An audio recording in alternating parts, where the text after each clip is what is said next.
Hello and welcome, Shane Kirker for Scrap Chat here in the Scrap Chat studio, joined today by Ronan McCarthy, head coach of South Dublin Muay Thai and promoter for Dublin's new show, Evolution Fight Night, absolutely. Ronan, thanks very much for taking your time to speak to us. How are you? Not too bad, man. How are you? I'm good. I'm excited. You're doing something different with your show. Slightly. Now it's April 7th? April the 7th. Up in Good Counsel GAA. Good Counsel GAA club, yeah. Tell me and tell the people watching what exactly it is you're doing. So we've this huge fight night on the 7th of April. It's Saturday week in Good Counsel GAA club. We've got a mix of Thai boxing, professional and amateur, and a load of K1 fights as well on the night.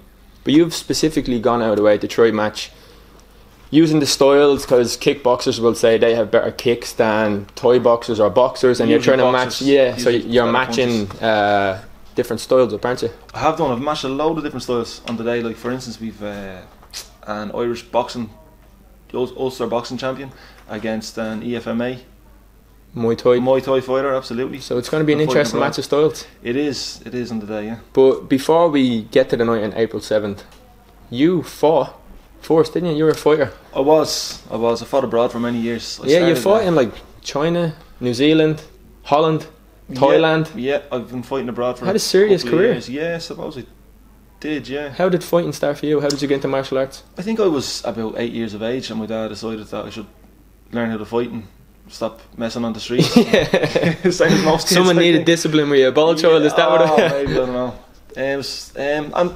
know. We teach our own kids classes now. We see a lot of the parents doing the same thing. Our son needs to burn off a lot of energy, so yeah, he's nothing better than martial arts. That's as well. it, absolutely. Focus a little bit, you know. So I started semi-contact kickboxing when I was very young, and then I kind of gave it up when I was early mid-teens, and then came back to the full contact and the boxing when I was in my late teens. And then I think I was in that for a couple of years' time, and I saw a YouTube documentary called Kick Fighters from National Geographic. Which took you to Thailand for a number of years, didn't it? It did, indeed. I actually went to Thailand specifically to go for about a year, but I'd met my partner Carolina at the time. So we went for 3 or 4 months, hard training, and I'd been first couple of fights there. And then we went to New Zealand as backpackers. Wow. But we didn't end up backpacking. You just went over and fought? My girlfriend was so behind me in this fighting career, it was unbelievable. So we went to New Zealand, and I was actually going through the customs, and they were asking me what were you doing in Thailand, what were you doing in Thailand? I said I was actually over there training to fight. He goes, oh, did you fight? And I said, yeah, I did a couple of fights. He goes, oh man, it'd be great to have you on the fight circuit over here, an Irish lad like you. And I said, this is in customs in the airport? In New Zealand, big huge Maori lad saying this to me, and I was like, what's the fight scene like over here? He goes, oh bro, it's fucking this and this, that and this, the other. So we started naming out fighters, and I said, actually, do you know what I saw this Kick Fighters documentary?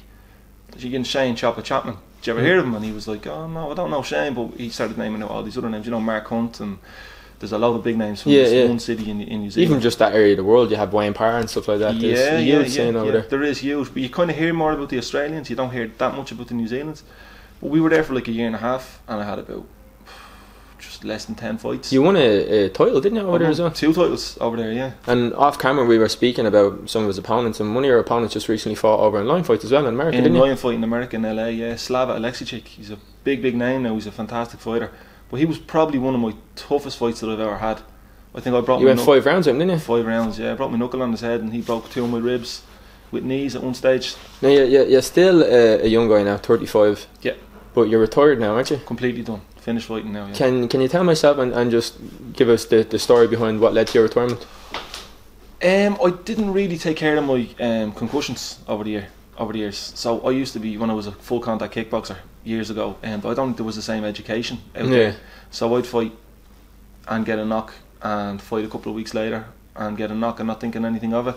And the coaches at the time didn't seem to know. I didn't know. It was just kind of accepted. I was also at some stages fighting out of my weight division. I was walking around 81 kg and fighting minus 86. Because you want to fight, that was the person you were. Yeah. But you were training over in Holland as well, and I think an incident happened over there that kind of made you realise. Yeah, so when I came back the second time from Thailand, when we went to college and got a degree in business, studied at night, and I was going to go back fighting then, so I booked myself, I saved up all my money and went to Mike's gym in Amsterdam. And we were over there training, and it was my 2nd or 3rd day. They had some name for this night. That is one of the most intimidating gyms I have ever walked into. I walked into Mike's gym. I was over in Holland as well myself, and I walked into Mike's gym, and you could just feel like the atmosphere. Oh God. Yeah, they're looking at me like they're looking at us like we're lunch and we haven't ate in a month. You know what I mean? It's crazy. But you were sparring Mortal Groundheart. Yeah, the spars got fairly competitive. Anybody who doesn't know, Groundheart, by the way, is the former Glory welterweight champion, so serious high level. Yeah, so I was sparring Mortal, and I think it was our second or third round, and he had slipped the punch and come to my side, and I kind of assumed that the spar was over, and went to walk, and on my first step, it was like lights out. So he'd curled a kick in and caught me right to the kind of back of the head, and I dropped to my knees, and I got back up, and I didn't know where I was. Scary. Yeah, it was really, really weird feeling, because I was in Holland on my own, and I sat down, and it started coming back to me, and the other fighters came over and said, just relax, it happens all the time.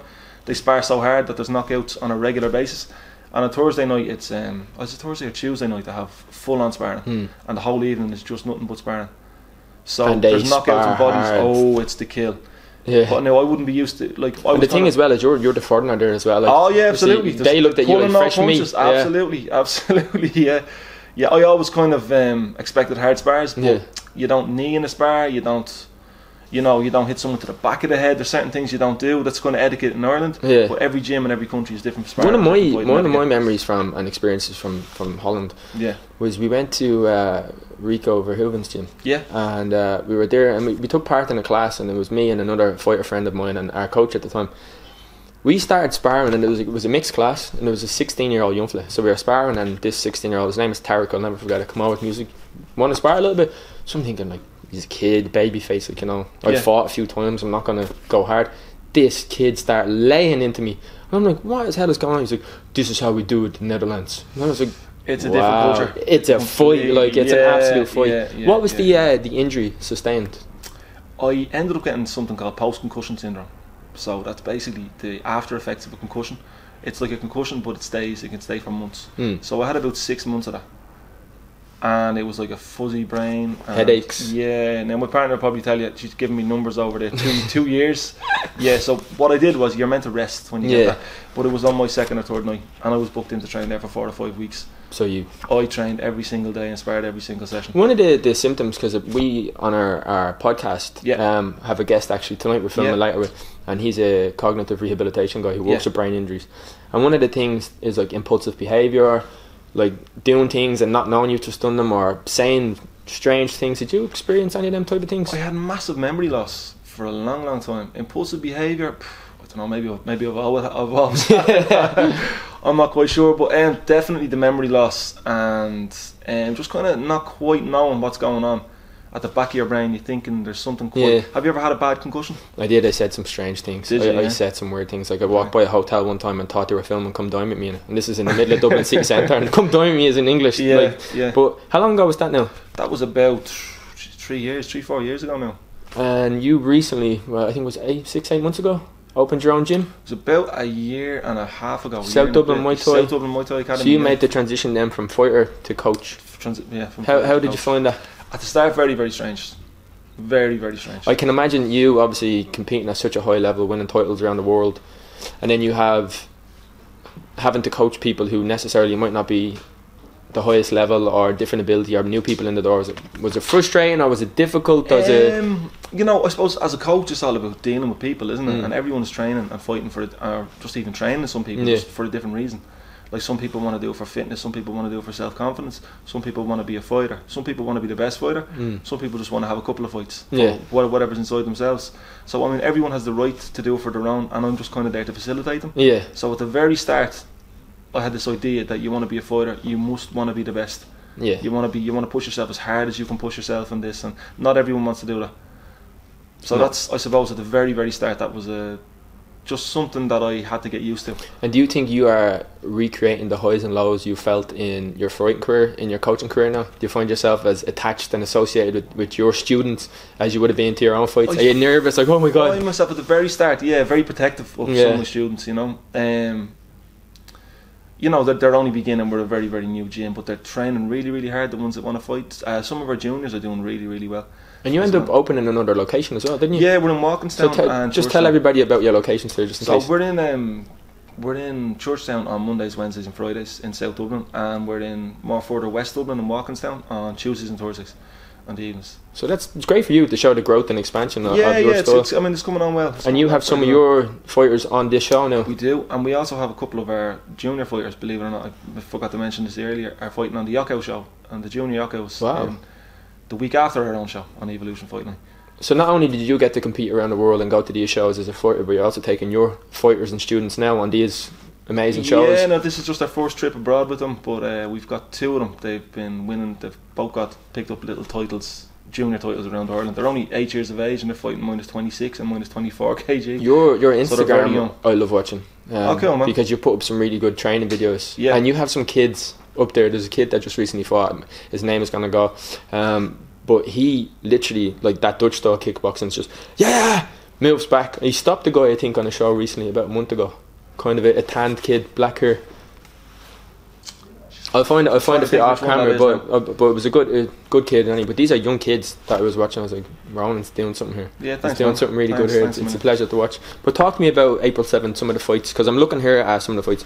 You have like Fabio Vitti against Thomas McGurk. Yeah. You even have Liam Hand, who's making waves at the moment. Anybody who doesn't know Liam, he's a young kid under the tutorage of Gabor Hortabaji in Horvy's gym. Yeah. He is fighting everywhere and anywhere. He was either over in Holland himself. He was actually fighting for a European title fight last weekend. Yeah. And he lost in the UK on a majority decision. And Liam is a kid who, if I'm not correct, has like asthma as well. Like, he does, indeed, yeah. And he's only training about a year and a half. Yeah, and I was training under Gabor when Liam came in, like, and it's just what that kid is doing, like, and where he's going is amazing. Always definitely want to watch out for him in the future. Definitely, like, and he's fighting constantly, picking up belts all the time, like, and he might not win all the time, but he's still back in the gym and fighting again. So it's unbelievable. So to have a kid like that on your show. Well, the kid he fought last weekend, I think, has had 30 or 40 fights, and he's 30-0 or 40-0. Yeah. So it goes to show you the opposition there. And Liam's training a year and a half. But he's fighting Calum Gannon. He's fighting Calum Gannon. And this is why I like this matchup, because you have Gabor and then Calum's coach is Mick. Yeah. 2 great coaches. Yeah, so it's going to be an interesting, because you have Gabor with Dutch kickboxing, and this shows what you were trying to do with the show, Dutch kickboxing against traditional Thai. Yeah, and it's under Thai rules, that particular fight as well. Okay, so that's definitely going to be interesting. A little bit more of a spanner into the works as well. So there's full clinch allowed, and the big kicks to the body score, sweeps and throw score as well. So Calum is a very, very technical, and he's a strong young lad as well. Very, very strong Thai style. And Liam's coming from a very Dutch kickboxing, aggressive, low kicking background.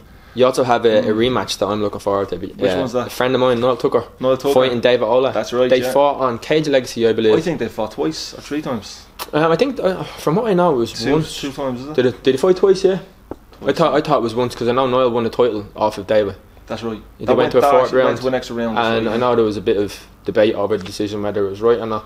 But Noel goes forward. Noel doesn't care. He doesn't care. And Dave Ola is nice technical. Southpaw, if I'm correct as well. Throws that left straight down the pipe a lot. Has a really good left hand. He's a very, very rangy fighter as well. And another person who fights at different weights as well, just to fight. To fight minus 75 to 81, I think. Yeah. He just jumps up and down. That's a really good fight. Then you have Elvis Luco against Stephen McPhee. Yeah. This is interesting because Stephen lost to Elvis's brother. That's right. So I wonder there's a bit of like a family. His twin brother, actually, only a few weeks ago. So so there's going to be Eric. There's a bit of a oomph in that family history there. Yeah. Any other fights off the top of your head? There's Finn Keaton from Cork. Martin Horgan's young lad. He is fighting Eric Luco. Yeah, the other brother, and that was originally meant to be a 4-man, but there's a couple of pullouts, so it may just be a title fight. Ushin Fox versus Owen Lawler. Yeah, that's another junior title fight. You have some female fighters as well, don't you? Indeed, we've Akvil Ryan. Yeah, from Waterford Muay Thai. She's the Muay Thai fighter who's fighting against Caitlin, who is the Ulster boxing. She's junior Ulster boxing champion. So they're meeting together under K1 rules. So that girl, Akvil, has been fighting over in the EFMAs over in Lithuania, I think, and she's making a big name for herself around Europe. So that's going to be interesting to see how someone who is really good with their hands is going to really good with boxing. Yeah, absolutely. And what rules is that fight under? K1 rules. K1, okay. So if it was Thai rules, it would probably be too difficult with the clinching on. No, but I think it's exciting. It's really, really exciting because you've gone out of your way. We're having a junior show as well as having like the adults on, and you're trying to match them up to make exciting fights for fans and for the fighters, because you're going to be solving a lot of problems and puzzles here, and you'll get answers. If you're going to watch a show, you get answers, like which is actually better. Yeah, so in Ireland it's kind of factional. There's the kickboxers and they think they've better hands, so therefore they're better fighters. There's the Thai boxers, they say that Thai rules is a lot better to fight under, but they can meet under K1 rules. Yeah. A lot of clubs are cross training at the moment as well, and a lot have their own champions in different divisions, in different organisations as well. So they're all going to meet on this particular night. We've got 2 title fights, but we've got a load of big fights on as well. And then, like, obviously Fabio Vitti against Thomas, that's pro.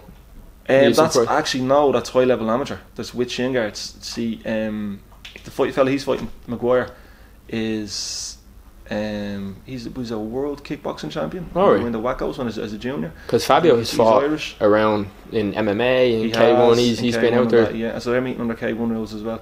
We've another couple of big names as well. We've got Sean Kervick from Waterford Thai Boxing. He's fighting a lad from Jay Brady's gym in Dundalk Thai. We've got Dermot Dunn. He's one to watch out for. He fought. Is this a pro fight? He's a really tall guy. Very, very tall, 70 kg. He fought Marius Brosted before, who I trained with at the time, and they fought twice. Yeah. So I've seen Dermot up close. So he's an awkward. He's rangy, very difficult to fight. He's got big jumping knees. He's got leg kicks, and he comes up the middle with those knees. Hard as nails as well. He's fighting a lad who is Jack Kelly. He's from Joyceau. He used to train him Phantom.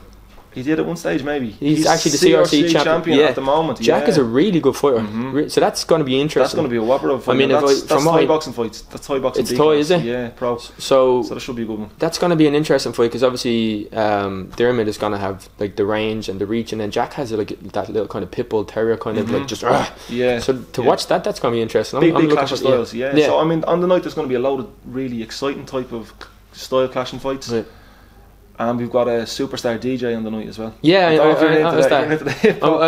I like music. I like a bit of hip hop. But who is the DJ? He's Ronan Flip Carney. He's a world scratch champion DJ. He's famous if you're into hip hop circles. So that's going to be interesting. Music, and you're also going around to ensure that the coverage is correct. Like where you're going to be there, you have MMA Connect, you have Jerry from KO Media, you have Fight Star Ireland. So you're basically building this show, giving exciting fights, and you have a platform there to give good exposure to the show as well. Like, yeah, well, that's kind of our plan, is to give exposure to the Irish fights. And we have a load of up and coming young fighters as well, and I want to give them a platform to fight. First of many shows. I hope so. We'll see how it goes, but yeah, absolutely. And this is, for anybody who didn't get it, is April 7th up in the Good Counsel Hall in Germany. It's accessible by the Lewis. The Lewis stops right outside it. It's looking to be a good night. Thanks, man. Well, I can't wait to be up there and watch them fights. Yeah, be delighted to have you on the show as well. Have you any more information you want to give out before we end this, or is... No, that's just about it, guys. So April 7th. Tickets are €25. €25. Where can people buy their tickets? You can buy your tickets at Fight Star Media. You can find them at Liberty Custom Print and Design on Mead Street, or all the fighters and all the gyms that are participating on the night. Or you can go to South Dublin Muay Thai Facebook, Instagram, drop Ronan a message. But really exciting times, Ronan. Thank you very much for your time. Thank you very much. And I look forward to the show. Excellent. Perfect. Thank you.